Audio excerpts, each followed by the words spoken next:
Welcome to Canada's Entrepreneur, where we talk to the entrepreneurs who are making it happen across Canada and deliver the news, trends, knowledge, and opinions from entrepreneurs and business influencers across the country. Hello, I'm Mario Tonaguzzi, Managing Editor of Canada's Entrepreneur. Joining me today on Saskatchewan's podcast is Doug Will, who is one of the owners of Rawhides Bistro and Saloon in Stenen, Saskatchewan. Thanks, Doug, for joining us today. You bet. It's an honor. Okay, well, thanks. And maybe you could start off by just giving us a little history of how this concept and business started and began in Stenen. Well, yes, I guess we're farmers, so we farmed all of our lives, and of course we have an alfalfa mill down the road, and so we would go by through Stenen, and there was an old King George hotel. We'd stop there on a Thursday for a wing and a beer, and these old hotels and these communities are getting pretty old and fragile, and lots of them are kind of burning down. And anyways, this one was for sale, and we thought about trying to keep it going. And it actually had burnt down. But the community was having a 100th anniversary, and the school in town had been shut down for some years, a brick schoolhouse. And so the community had asked if we'd be interested in maybe developing, since the old King George is gone, developing a new bistro and saloon that could kind of replace it. So I guess when you farmed as long as I have, you get tired of looking at dirt and you think, well, hey, maybe I could do something else with my life. And I've always kind of collected antiques and did some wood carpentry and refinishing stuff. So interested in that sort of thing. So we thought, hey, this would be kind of maybe a fun project. We weren't restaurant people, and we had no idea what was involved, but we took it on, and like I say, it was about 100 days when we took over the place to the 100th anniversary celebration, a long weekend on August. So we got all of the carpenters and people together, the plumbers and electricians, and said, okay, we got 90 days to put this place together, and everybody worked, and the town was very supportive. And we started at one end of the building just coming up with ideas and designs. And the good news is the brick schoolhouse is quite unique. And so we basically kept the theme was, well, hey, let's go with an old Western town. And the hallway would turn into like the old town main boardwalk. And we'd have each classroom would be a little different business in the old Western town. And so that was kind of the concept. And we started at one end and put one classroom as the livery, where the horses would be staged. And of course, that was an eating area, and the next place was the jail, and so we had to fix up kind of a jail theme. And the sheriff's office was, of course, the office. So originally, it was supposed to be a bar and for wings and a beer, but the building was so huge, we got partway through and thought, oh my goodness, we better do something in addition. So we thought, okay, let's turn it into a restaurant and get some kitchen equipment and develop a full-scale restaurant. So that's kind of what we did, and I guess the rest is history. We opened up about a week ahead of time and started Rawhides Bistro and Saloon. And sorry, what year was that? 2012. 2012. Now, after you open the restaurant side of things, you've also added other businesses there. Can you explain what they are? Yeah, so we had the restaurant, and we realized that it was kind of a destination place, and we should have an event center a little larger for holding corporate events and especially weddings and that sort of thing. So we developed an event center kind of on the theme of equestrian barn from down east. So it's got the vaulted ceilings, and we then built the outdoor deck to enclose all of this. Outdoors, it's kind of an oxymoron, but so that we could hold wedding. We did that in 2015, and so it's been very popular in terms of wedding events and some corporate events, and that kind of added a dimension. The plan originally was to do that and maybe have a spa and have some suites or people could rent. So in 2 years ago, we then added the spa where we do hair, beauty salon and esthetician, manicure, pedicures, massage therapy. It's all kind of on the same theme. So I love to work with woods. So we used hardwoods in the spa, elm and blood maples on the vaulted ceilings and some stonework. And it all encompasses the outdoor outdoor venue that we got a stage there for outdoor events, and we also have fire pits in the center and different colored sand. So we have black sand, white sand, red sand, and yellow sand is a kind of a unique aspect, and kids can play with the toys in the sandbox. Mm-hmm. Now, when you look back at things, are you surprised at how successful this has become? Yeah, to be honest with you, from an economic point of view, when we started, it probably didn't make good sense to build something of this magnitude in a small community. And lots of customers over the years have said, "Wow, this should be in Saskatoon or Calgary or some. How does this work?"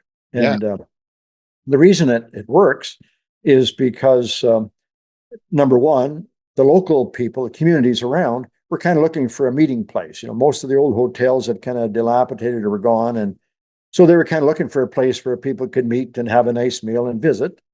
And number two, of course, interesting for the broader picture in terms of people coming from afar to spend some time, or a destination place. We're close to 3 lakes, with golf courses. And I guess when we were doing the thought process, we thought, well, people would probably travel up to an hour and a half to come for a nice fine dining experience. And so we drew a circle around the map of Stenen, and we figured there was maybe enough people to support it. But interesting enough, we get many, many people from 2.5 hours drive, Regina, Saskatoon, Melfort, in Manitoba, Roblin. Wow. And just they're traveling through, they heard of the place, and we had a couple on Valentine's Day, just behind where I was sitting, young couple, and it was kind of storming out. It was the week before Valentine's Day, and they'd come from Carlisle, I think about 2.5 hours. And I said, "You been here before?" And he said, "No, he just bought his girlfriend here. It was her birthday and Valentine's Day." And I said, "You drove 2.75 hours to get here, and you got 2.75 hours to drive home, and you just came to Rawhides for dinner." And he said, "Yeah." So I said, "Well, I tell you, I sure hope we don't disappoint in the kitchen." So when he left, he said, "No, the food was great and the service, and he just loved the place." So he said they'd be back. So I guess that's kind of, that's the part that makes us feel good, that it's kind of some way it's worked out. Mm-hmm. You mentioned where it's located in a small town, but it's also off the beaten path, off the highway. And how do you find staff and get staff to operate? Because it's obviously a big place and quite busy. Yeah. So yeah, that and it was, we never realized that, like I said, we weren't restaurant people. We didn't realize the success. We didn't realize the amount of staff we'd need. We'd started by advertising for a Red Seal chef. And so we got one from Toronto that came out here, and the ad said that we wanted somebody to develop the kitchen. We'd buy the equipment, but we didn't know what to buy. So when the first chef, Chris Stenen, came out, and excellent. He was even a carpenter. So he helped us build the place a little bit. And excellent chef, and great menu items and beautiful presentation. I asked him, I said, "Well, why would you come from Toronto to a little community of Stenen?" And he said, "Well, Doug, every chef's dream is to have the ability to develop their own kitchen with brand new equipment." He said, "You'd be surprised at how many big restaurants have like old equipment in the kitchen." So he said, "I could buy anything I wanted and I could set it up." And he said, "I just love doing it." And so I think that the culinary experience that people have is helping to word of mouth, have people from near and far come and join us for for some of those exquisite tastes. So we've had a couple of head chefs since that time and added different menu items to our menu, but it certainly has done us well. And like I said, we snowmobile right on the snowmobile traffic in the wintertime and motorcycles in the summertime. We get lots of motorcycle groups coming in as a destination. We got a big campground, so we can fill that up with RVs. And so it just, like I said, it was partly, a lot had to do with luck. And I guess when we were building it, the key is to lots of antiques and things to look at, right? We've got some metal guys that help us out serving. And you asked about the staffing. The interesting part is a lot of our staff is foreign people. We have, interesting, the old school is where we learned about the different cultures around the world, the different nationalities. And here in this little old brick schoolhouse, we have like 7 different nationalities from 7 different countries, including some locals as well. But from Europe, we got from Belgium, we got from the Middle East, from Persia. We have customers, we have workers or servers or employees from Bangladesh, from India, from the Philippines, and so it from all different walks of life and all different cultures, and that brings another experience to our customers. They love to talk to these people that have brought in international perspective to life and the world, and Yeah. it went over well. It's just a beautiful feeling watching that happen. So how do you get to come out there, as I said, to a small town? Yeah, so that's an interesting. There's, we have some people from the Ukraine that are working here, and they came from a small community in the Ukraine. So, they feel right at home. And our community here was originally populated by Ukrainians and Russians.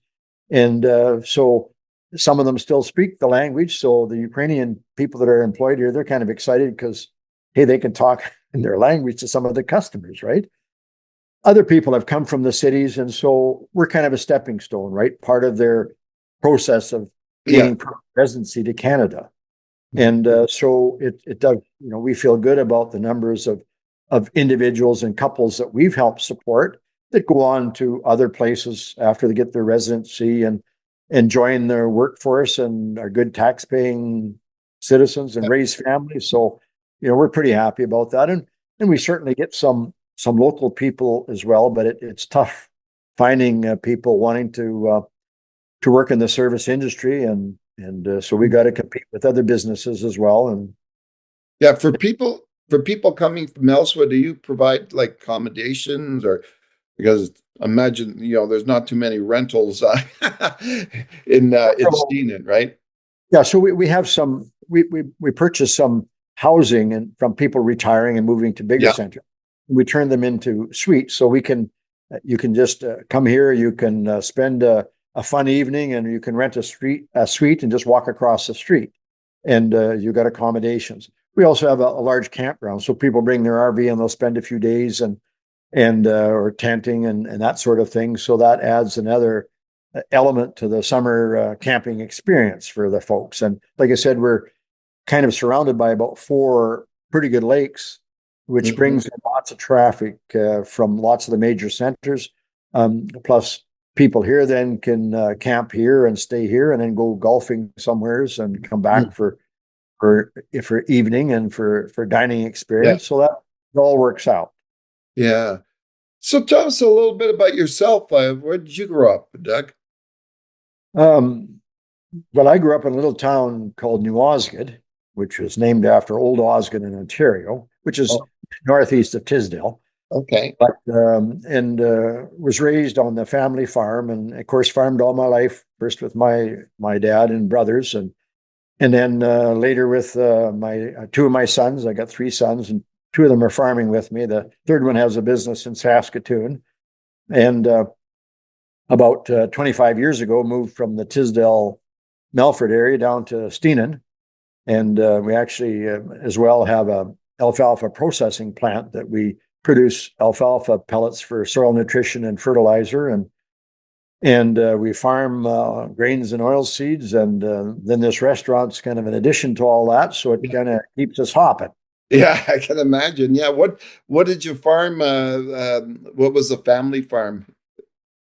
Yeah, so on the family farm at home, of course, we always raised cattle and grain. You know, we'd do wheat and barley and oats. You know, and alfalfa. We'd bale up hay and for the cattle in the wintertime, you know, and Dad had maybe 100 cows, and so we'd be part of that operation and everything else. You know, we'd buy high and sell low, and then go out of business there. But that was the tough part of farming, and so we kind of evolved into more grain farming. So yeah. that's kind of what we do. What do you think from that farming background? You know, you learned about being a business person. Well, the first thing is hard work. You know, you don't you come up with a plan or a dream, and you never know what it's going to take to complete that. If we knew what it was going to take to finish the project, we'd probably never start. So, like the farm, whether you're building corrals or whether you're building you know, you're never quite sure, but you have a plan, you have a dream, and you'd put the work in to get it done. And the same with the mill, and I guess the same with the restaurant. Looking back, I can't imagine if we knew everything we had to do to make this successful, we might have got scared right off the bat and not done it. And I think a lot of people have good ideas and great ideas, but they get stopped by not taking that next great big step. Mm-hmm. So I think if you can try to see the end result, and once you get started, you can't back up, right? You can't have a job half done. So then you're committed, and then you just go for it. So that's the one thing. And the second thing is that, you know, we learn some of the simple things in life, and we don't need everything high tech. And so part of our restaurant is antiques and olden stuff that people enjoy looking at, and you know, the bars we could tell you stories for hours about how we got these big wooden bars, and I'm a coin collector, so I got antique coins, and we put polyester lacquer over top, so it's kind of interesting for people to look at that. Oh, look at the different coins, you know. And yeah. So we've got you know, so there's all kinds of things that you know, people can look at. We got a kids room for the kids to play, and you know, we got in one of the cool registers we developed, we got a pretty good fabricating team at the mill. So we made a metal cat and a mouse, and they're hiding in the register, and a leprechaun. And so the kids come, and if they find those articles in the restaurant, they get a treat. So you know, the parents come and the kids got something they can keep busy at. Well, the parents are socializing a little bit, and not too many restaurants maybe have that aspect in terms of trying to create a family venue. We got a tennis or a volleyball court outside, so the kids can go play volleyball if they want. So it's kind of a whole family entertainment thing that's Cool. And it kind of works, right? Yeah. Do you think you'll ever replicate this in maybe another small town? Well, I tell you, people have asked that, but we're probably, I think the total encompasses like 7 or 8 or 10,000 square feet. So it's huge. And to put something like this inside of a city would be astronomical in cost. And, you know, the food is quite, is terrific, but I think our success has got to do as well with the venue itself, the sights to see while you're here, the magnitude of the place. Yeah. I think it's hard to maybe replicate the same thing here. But, you know, I guess people have always asked me, well, what about having it here or having one there? And you know, we've considered that. And I would never say never if the right opportunity comes along. And like I said, I think that we kind of know how it works now and what to do. And we're not really restaurant people yet, but we're getting closer. We probably could replicate it and partnership or franchise it out or something. That's a possibility. Okay. Wonderful. Well, thanks, Doug, for taking the time today. You bet. It's always a pleasure, and sharing our experience, and hopefully welcome more customers to Rawhides Bistro and Salon. All right. That's Doug Doug Well, who is one of the owners of Rawhides Bistro and Saloon in Stenen, Saskatchewan. I'm Mario Toneguzzi, managing editor of Canada's Entrepreneur.